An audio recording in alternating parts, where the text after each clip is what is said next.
যতক্ষণ মিরাজ আছে ততক্ষণ সুযোগ নেই। তো রাতে যখন আমি গেলাম, চিটগাং গেলাম খেলা দেখতে, এরা খেলছিল আমাদের প্রস্তুতি ম্যাচগুলো। তো রাতের বেলা আমি গিয়ে দেখলাম, তখন আমার মনে হলো যে আমি 3টে শব্দ ভুল করেছি। বলা উচিত ছিল যতক্ষণ মিরাজ আছে ততক্ষণ মুসাদ্দেকের চান্স অনেক স্লিম চান্স। এই 3টা শব্দ চয়নে আমার ভুল হয়েছিল। তো আমি যদিও রিয়েলাইজ করেছি যে আমি বক্তব্যটা ঠিকভাবে উপস্থাপন করতে পারি নাই। দেন তারপরে 2 দিন পরেই দেখা হয়েছে আমার সঙ্গে এই মোসাদ্দেকের, and I said sorry to, যে এটা আসলে সব আই ডিডন্ট মিন ইট।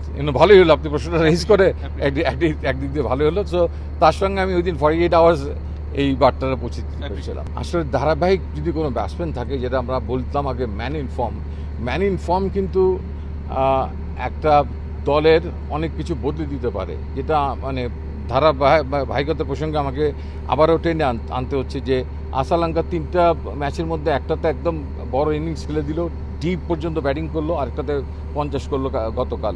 ঠিক একইভাবে কিন্তু কুশাল মেন্ডিস একই কাজ করে গেছেন। সো আমাদের এই জায়গায় দেখা গেছে যে একদিন হয়তো তামিম রান করছেন, আরেকদিন হয়তো ইমন রান করছেন, আরেকদিন হয়তো তহিদ হৃদয় রান করছেন, কিন্তু সেটা হয়তো দেখা যাচ্ছে যে আমরা 50 রানের মধ্যে গিয়েই আটকে যাচ্ছি। কালকেও একটা সুযোগ ছিল কিন্তু আমাদের লাস্ট উইকেটে আরেকটু লড়াইটা আরেকটু বাড়ানোর জন্য, কিন্তু আনফর্চুনেটলি সেটা হয়নি। So that man in form and দলের যা চাহিদাটা, সেই চাহিদাটা পূরণ করার ক্ষেত্রে আমরা কিছু কিছু জায়গায় বেশ পিছিয়ে ছিলাম।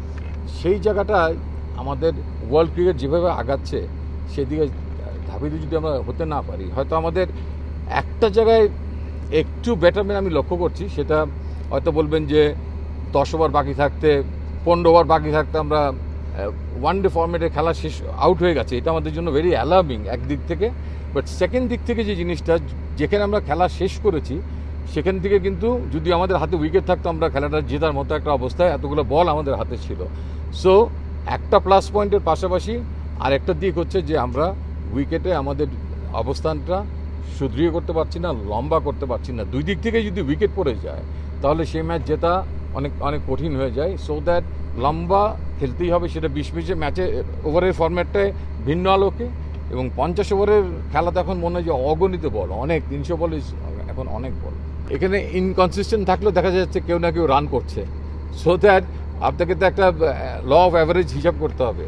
তো সেই ল অফ অ্যাভারেজ হিসাব করলে আসলে তারা সেভাবেই দলে আবার চলে আসে।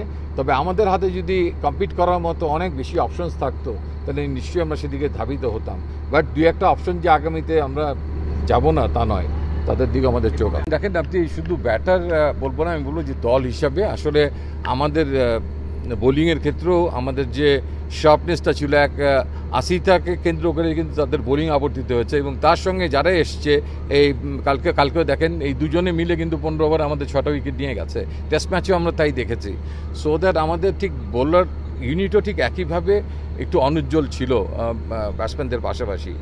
তো আমার মনে হয় যে বাংলাদেশ ক্রিকেট বোর্ড এই ব্যাপারটা দেখছেন। আমি যতটুকু জানি যে তারাও একটা খুব ভালো মানের ব্যাটিং কোচ খুঁজছেন, যিনি নাকি লম্বা সময় অ্যাভেলেবেল থাকতে পারবেন দলের সঙ্গে।